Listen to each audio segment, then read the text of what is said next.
Coogs House. The Houston Cougars gave up 31 points to Louisiana Monroe. 31 to the entire team. Not a guy, not a single person. The entire team. You are Locked On Coogs, your daily podcast on the Houston Cougars, part of the Locked On Podcast Network, your team every day.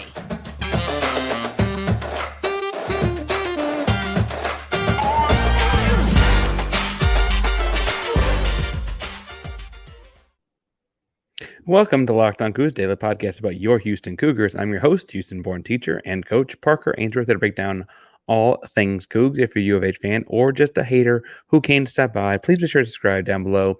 That way you get the latest on the Cougs in your newsfeed each and every day. Appreciate you making Locked On Cougs your first listen of the day. If you found us on YouTube, it is so good to see you again. I remember doing a giveaway every 250 subscribers. We're approaching 1,700, so hit subscribe to help us get there. The next one's at 1,750. We're figuring out what that is. I really like the light blue substantial sweatshirts that Galen Robinson's about to put on sale, though. So we'll see what that option is at the 1,750 mark. Subscribe to help us get there. Like and comment on the video to let us know that you're in the contest.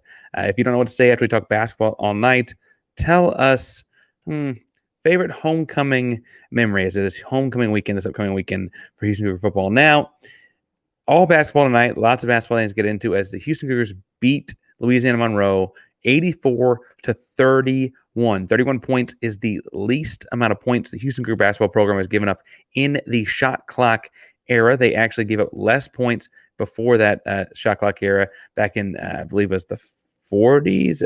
To Texas A&M.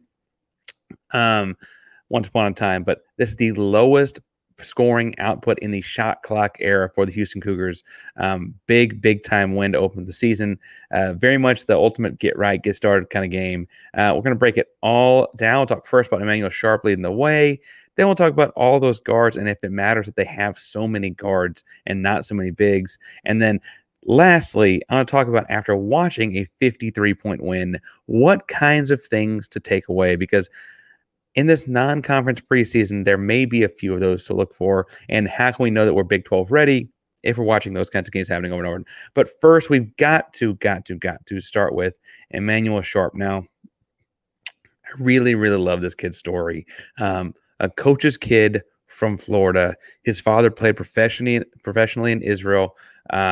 So he actually grew up a little bit over there, spent a little time growing up over there, and then went high school in Florida, was a number 11th ranked shooting guard in his high school class.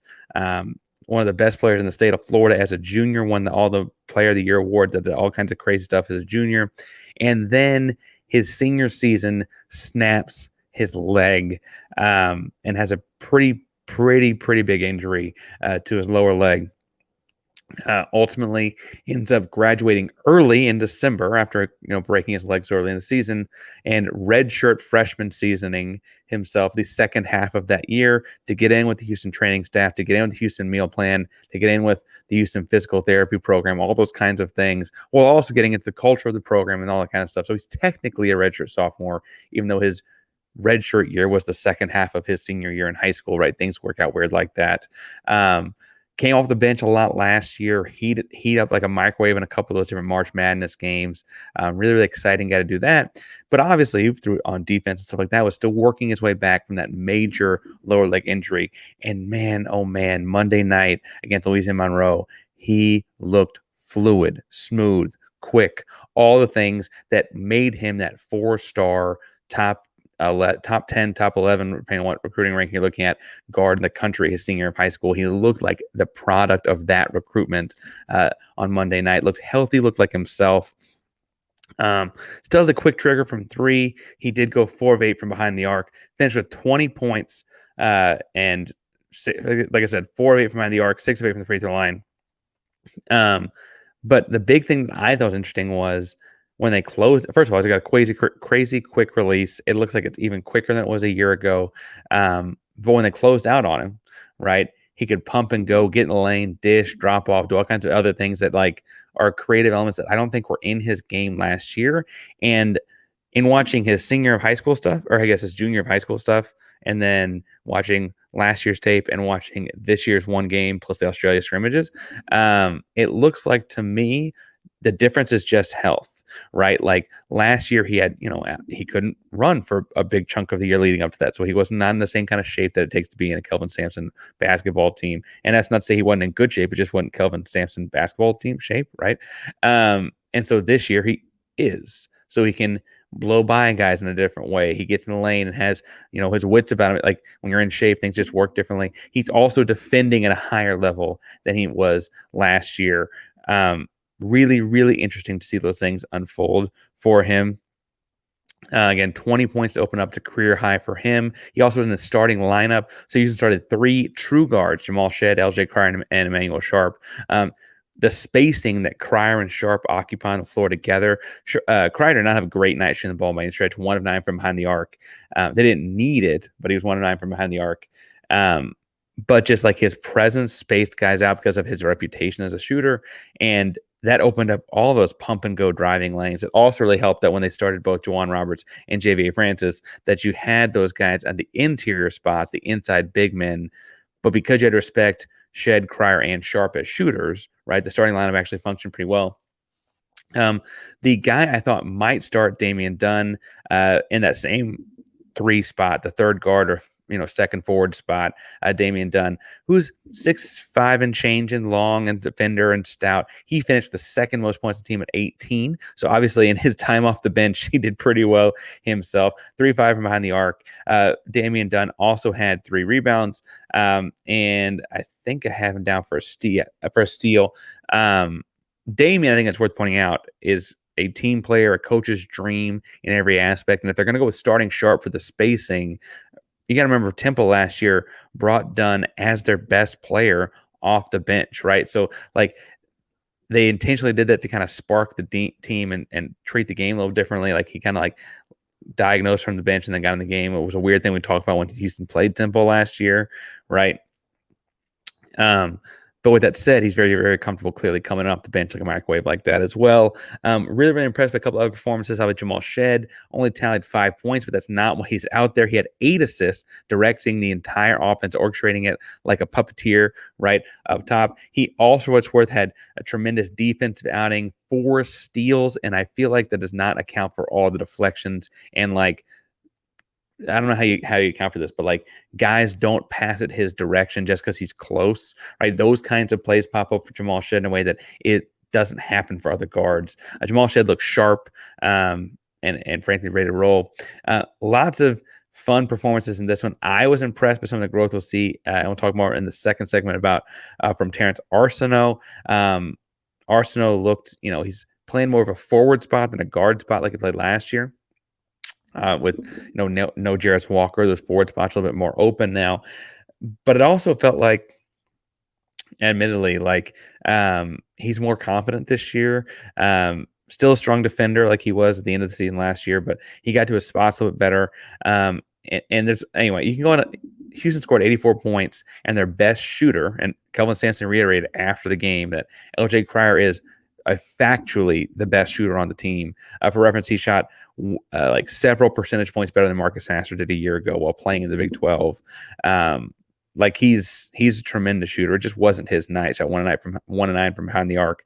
And it's interesting. There'll be games, and we'll talk more in the second segment. We'll talk about the guards where like it's Sharp like it was on Monday. It was Damian Dunn like it was on Monday. There'll be games where it's LJ Cryer and Jamal Shead. There'll be games where it's Ramon Walker making the hell of plays. Malik Wilson did some great things.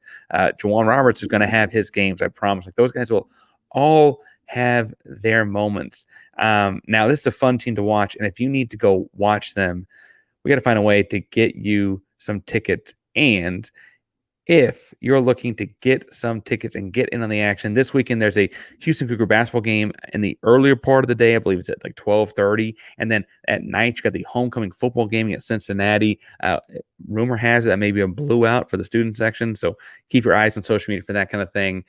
Blowout responding to the Tennessee Titans thing. Anyway, regardless, if you want tickets to all these different things happening in the third ward or all over Houston, the Rockets are good. The Texans got CJ Stroud and Tank Dell, our boy. If you want tickets to any of those kinds of things, you need to go to gametime.co, download the Game Time app, whichever you prefer, and Go on and find the lowest prices all around. They have all kinds of last-minute deals on tickets. You can have a seat preview, see exactly what your seat's going to look like once you get there. They have this cool thing that I really like personally with the zone deal, where you can say, I want to sit in roughly this area. You pick the section, they pick the seats, and you get an average of 18% savings just by letting them find a seat within that section for you. The Game Time guarantee means you'll always get the best price. If you find tickets in the same section and row for less, Game Time will credit you 110% of the difference. So go to Game Time, download the app, use promo code LOCKEDONCOLLEGE for $20 off your first purchase. Terms apply again. Create an account and redeem code LOCKEDONCOLLEGE, LOCKEDONCOLLEGE for $20 off. Download again today. Last minute tickets, lowest prices guaranteed. All right, I want to talk some about the guards, and I ask if size matters because Houston, my unofficial diagnosis and looking at this basketball team and watching them play Louisiana Monroe, again, they held Louisiana Monroe to 31 points as a team. That's a tremendous defensive effort. I understand that Louisiana Monroe is not like, the Dean Smith Tar Heels or anything like that, right? They're not Phi Slama Jam. They will say that Louisiana Monroe is a Division I basketball team. Those kids are on scholarship, and Houston held them to 31 points as a team. They held them to 35% shooting from the free throw line, 28% shooting from the field. Just beat them up. Just beat them up.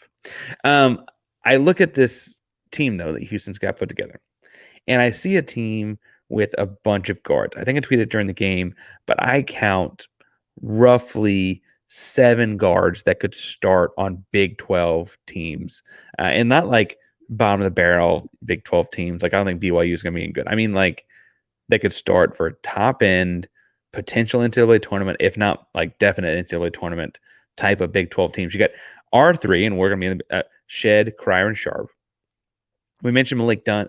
We mentioned Damian Dunn can start for this team as well. That's 4. We're already up to 4. 4 guards can start on this team. That can start for anyone in the Big 12. Malik Wilson did great things. He's a crazy good athlete. Pause the show. Go to Google. Look at this guy's vertical leap. And I could tell you it's 43 inches, 44 inches. That does not do the levitation job he visually does justice. Go look it up. He leaps out of the gym. Malik Wilson is the backup kind of point guard, it looks like to me. Although LJ Cryer kind of shares those duties when Jamal Shead's not in the game. Terrence Arsenal, right? Terrence Arsenal is a future pro. He looks like he's getting more comfortable, getting to his spots better. I thought he had it was a secondary break kind of action when he cut across the lane for a big dunk. I thought the more impressive thing was actually the dunk he missed but got fouled on when he pump faked and went by a guy. If he puts that down, it's like, oh, wait a second, right? Terrence Arsenal is a guy that NBA draft scouts love. He's projected to be a second-round pick last year on potential alone. He's back. Got to think that there's something brewing there as well. He only had, what I have here, 5 points. Not a big scoring output for him, but his thing is defensively, he is a Kelvin Sampson dream. He's a 6'5" perimeter guy with long arms. Really, really tremendous defender when he locks in. And as a more mature sophomore, we anticipate that being a lot more often, obviously. He's coming off the bench for this team as well. Ramon Walker is my 7th guard. I think could play for anyone in the Big 12. And when you think, like, what are you talking about? Ramon Walker is just a junkyard dog type. He does all the dirty things, but doesn't score the ball, doesn't do this. First of all, he doesn't score the ball because it's not his job. I'm not convinced that he can't. It's just not his job for this team. But also, you got to remember when Houston went to the Elite Eight his freshman year, he was like the guard off the bench. Like, not like he was the first guard or the second. He was the lone guard off the bench with how decimated the team was with injuries, right? Sasser was hurt, Mark was hurt, whatever. Like, the only guard they pulled off the bench was Ramon Walker, and that was his freshman year. He'd been playing high school kids the year before, and they got to the Elite Eight. I'm telling you, there are Big 12 teams that want that guy starting on their roster, and he's our 7th guard. And that's not to say there's anything wrong. That's how deep the backcourt of this team is. And I think the question isn't looking at the Big 12. You look at Hunter Dickinson, Dylan Dessou, right? Other big fellas across the league, right? And you're like, okay, Houston's got all these guards, but who guards Dickinson, right? Or what's the advantage there? I mean, in basketball, tall man's game, right? Suddenly, first of all, that's always an ever evolving kind of thing. Steph Curry has his MVPs prove it, right? But the other thing to me is in college basketball, we see it time and time again. There's a reason that people say guards win in March. You can have a giant big guy, but if you're losing the battle at the guard spot to get him the ball, suddenly it doesn't matter. And I also think it's interesting that because you see that discrepancy happen all the time in college basketball, like people latch on to guards being more important and so on, and the way the college game is played. But the encouraging thing about what they did with Louisiana Monroe, because Louisiana Monroe is a taller basketball team. I mean, I understand that you can say what you want about not being great or whatever, but they got much bigger guys on their front line. They got a 6'11" kid from Senegal. They got a 6'8" kid that plays more on the perimeter from Georgia, like the country Georgia, not the state Georgia. They got a number of guys that are much, much bigger and more intimidating physically than Houston Cougars. They pull 6'11s off the bench, right? But it didn't matter because, frankly, the way Houston applies ball pressure to the guards makes those passes hard.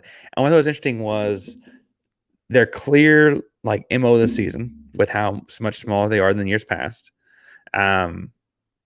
is that they're going to front post at all times. Or at least that's how they open the season looks like. And that requires a ton of energy and effort, right? Got to be in great shape. Shouts to Alan Bishop for getting the guys in shape and doing that. But it also is a tenacity kind of thing, right? You don't know where it's covering a go route, covering a choice route in football. You don't know where that guy's going. He knows where he's going, but you got to stay between him and the ball, right? And so you saw Terrence Arsenault fronting the post against big 6'8" guys. You saw, frankly, Ramon Walker fronting the post against big 6'11" guys. You saw even Emanuel Sharp, Jamal Shead, guys that are more traditional point guard, shooting guard size guys fronting the post against these big behemoths.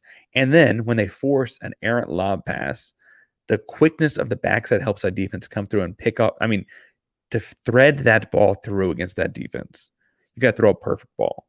And throwing a perfect ball when you're flustered with the on-ball pressure that Houston's providing is difficult. And I think the interesting thing, too, is that, intuitively, and this is the basketball coach, I'm still coaching high school basketball, what we would say to do is quickly reverse the ball and beat the help side defender back to the corner for the shot, right? You can't do it. They're too fast. And I don't mean to say Louisiana Monroe is the best litmus test for that, but simply put, if you're trying to swing the ball to the corner where the help side is coming from, try and take advantage of the fact the help side is over helping on the post.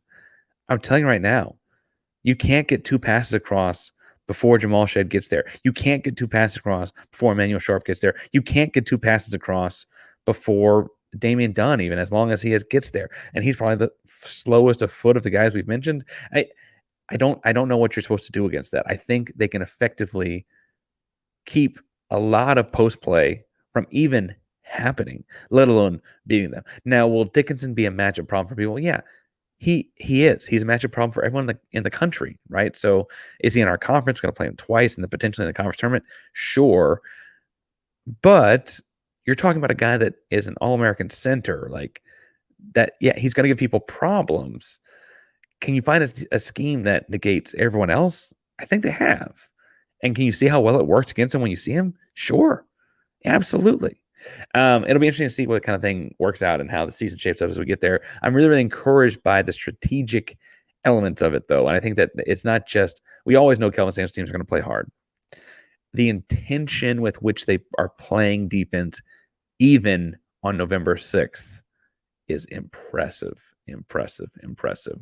Now, it is November. It means it's this weird equinox where all things are happening at once. Fall baseball is happening. College basketball is obviously happening. But also, college football is happening. If college football is happening, that means that it is time to go win some cash. And you can get in early this season with FanDuel, America's #1 sportsbook. Because right now, you can bet $150 in bonus bets with any $5 winning money line bet. That's $150 as long as the team you pick wins. They've got this game, Houston-Cincinnati this weekend, said that Houston is a 2.5 point favorite. The money line for Houston is at 1 28. If Houston wins, you can put your $5 down. You go to fanduel.com with that $5, and you get $150 back in bonus bets. It's homecoming. Cincinnati is the only new Big 12 team to not have won a Big 12 conference game at this point. They frankly have been two of the other newcomers conference win. I think it's worth saying, like, yes, will they be challenging? It's not a gimme. All those things. I don't mean to say look past them. But man, feels like Houston can win that one. I mean, it's not Baylor. It's not West Virginia, right? And Houston played Texas pretty darn well. I think Houston can beat Cincinnati. I think you should do it at fanduel.com to make sure you get that $150 back. It's fanduel.com/locked on. Kick off the season today. FanDuel, official partner of the NFL. All right. Last but not least, when looking at what to do with these blowout games, because Houston's going to have a couple. They got like Texas A&M Corpus Christi this Saturday in the middle of the day, right? It's kind of your like appetizer before the football game, right? They're going to have a few of these, and they're going to have some like the Xavier game or the A&M game or the games they'll see in the Charleston Classic that are not those.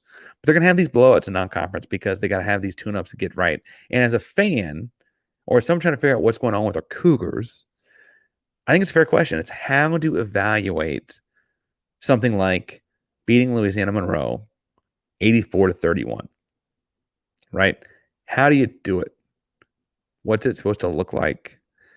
And I, frankly, probably struggled with that a lot before I started coaching. When I started coaching high school basketball, frankly, I was blessed enough to get to coach some very talented teams, and some very talented teams had, several guys would go on to play Division I basketball afterwards, and credit to them, their hard work on that. I played a very small role in all that, right, as an assistant high school basketball coach. But I will say that we were lucky enough to win some games by a lot, and we knew that when we were going to play those Houston area teams, Houston Christian, Houston Episcopal, in the private school world, very talented basketball teams later down the road, we needed to be getting better, even if we were beating up on competition. I mean, we played Jared Allen in the tournament, right? The guy's now he's now the Cavs, long time in the Nets.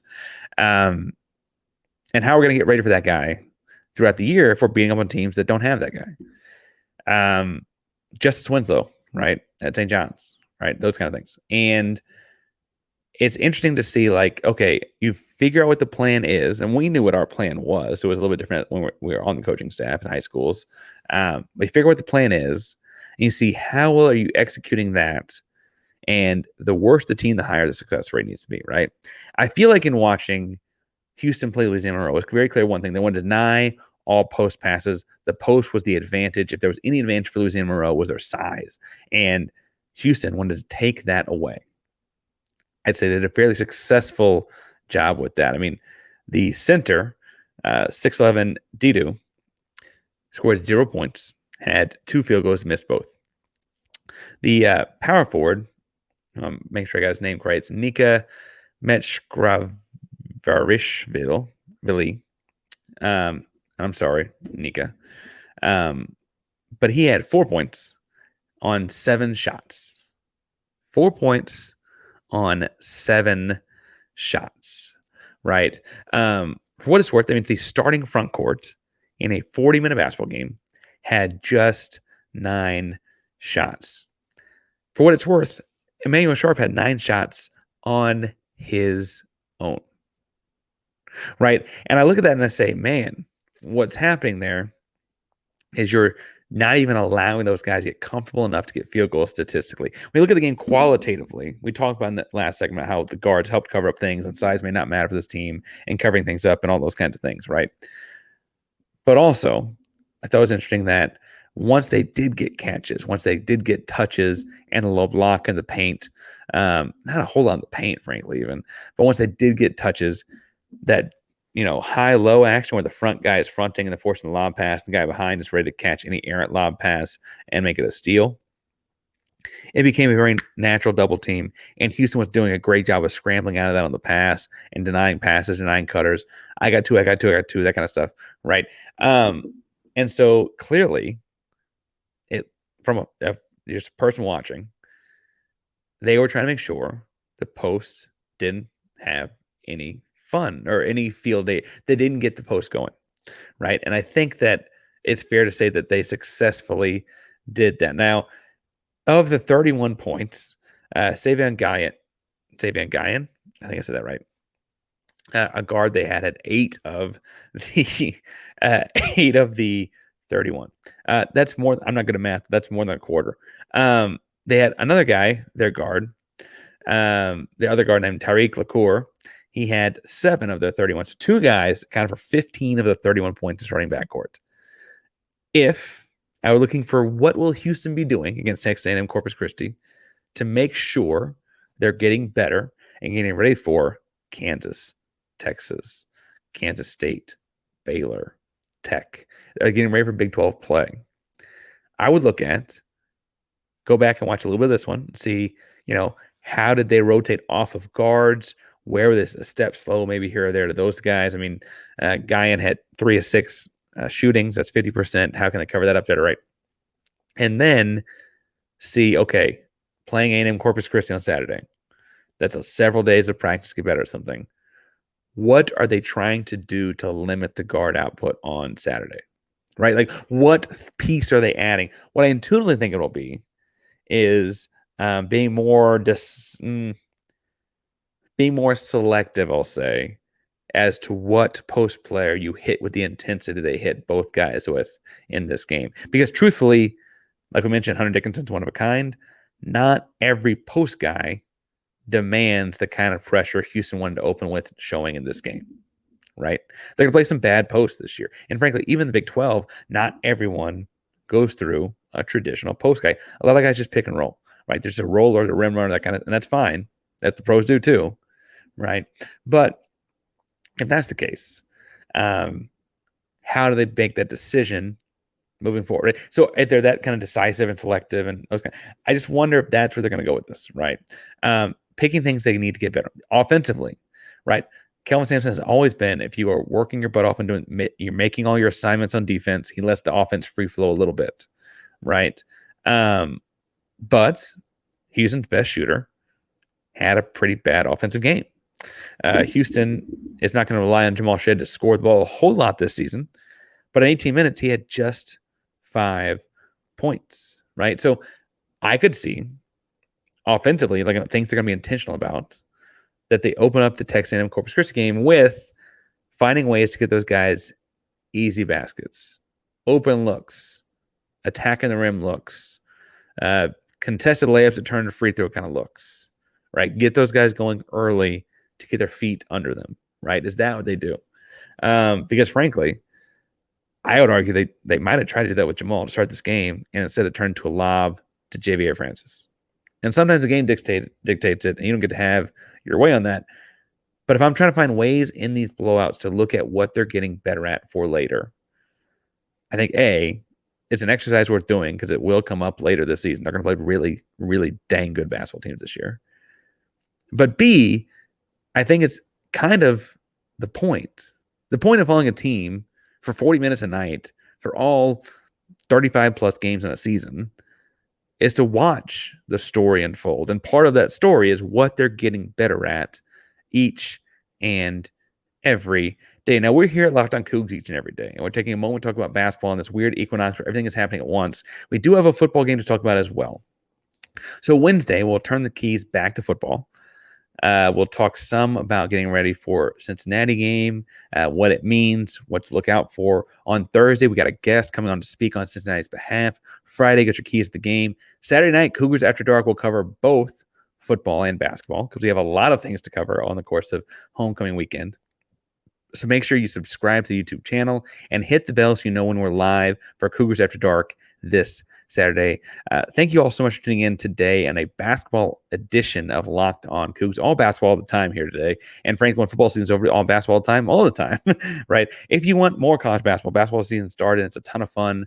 Make sure you go subscribe to Locked On College Basketball as well. They're doing a great job with their covering each and every team, just like we're here each and every day. Locked On Coogs, primary Locked On podcast. That means your team every day. Go Cougs.